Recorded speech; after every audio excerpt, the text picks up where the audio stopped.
एक महत्त्वाची आणि मोठी बातमी आहे, सविस्तर पाहूयात। फरार निलेश चव्हाण पकडल्याची पोलिसांना खोटी माहिती देण्यात आलेली होती आणि नांदेड सिटी पोलिसांनी या प्रकरणामध्ये आता गुन्हा दाखल केलेला आहे।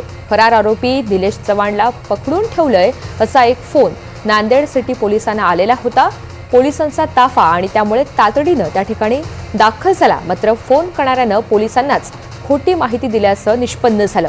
आता या संपूर्ण प्रकरणामध्ये पोलिसांनी त्याच्या विरुद्ध गुन्हा दाखल केलेला आहे। रेवती हिंगवे आपल्या सोबत आहेत अधिकची माहिती देण्यासाठी। रेवती, नक्कीच तुझं आपल्याला जसं माहिती की वैष्णवी हगवणे प्रकरणातला फरार आरोपी निलेश चव्हाण याचा शोध पुणे पोलीस गेल्या अनेक दिवसांपासून करत आहेत।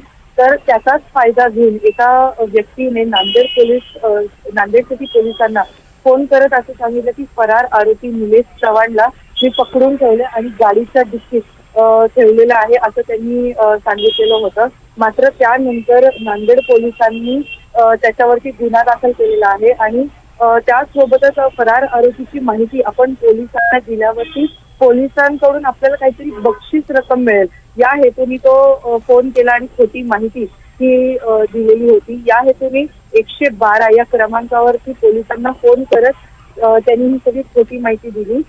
त्यानंतर नांदेड पोलिसांनी जेव्हा त्याचा शोध घेतला, संतोष दत्तात्रय गायकवाड असं त्या माणसाची ओळख पटली आणि त्यानंतर त्याच्या विरोधात नांदेड सिटी पोलीस ठाण्यात त्याच्या विरोधात गुन्हा दाखल केलेला आहे। आम्ही वैष्णवी हगवणे प्रकरणातील फरार आरोपी चव्हाण हा पकडून ठेवला आहे। त्याच्याजवळ 2 पिस्तूल आहेत। आम्ही त्याला मारहाण करून गाडीच्या डिक्कीत ठेवले आहे असं त्यांनी नांदेड सिटी पोलिसांना सांगितलेलं आहे। ही व्यक्ती किरकटवाडी येथील पानशेत रस्त्यावरील स्वागत हॉटेल येथे मिळून आला आणि त्यानंतर त्याबाबत त्याच्याकडे म्हणजे आरोपी संतोष गायकवाडकडे चौकशी केल्यानंतर असं समोर आलं की त्या व्यक्तीने खोटे कॉल करत हे पोलिसांना खोटी माहिती ही दिलेली होती। अगदी धन्यवाद सविस्तर माहितीसाठी।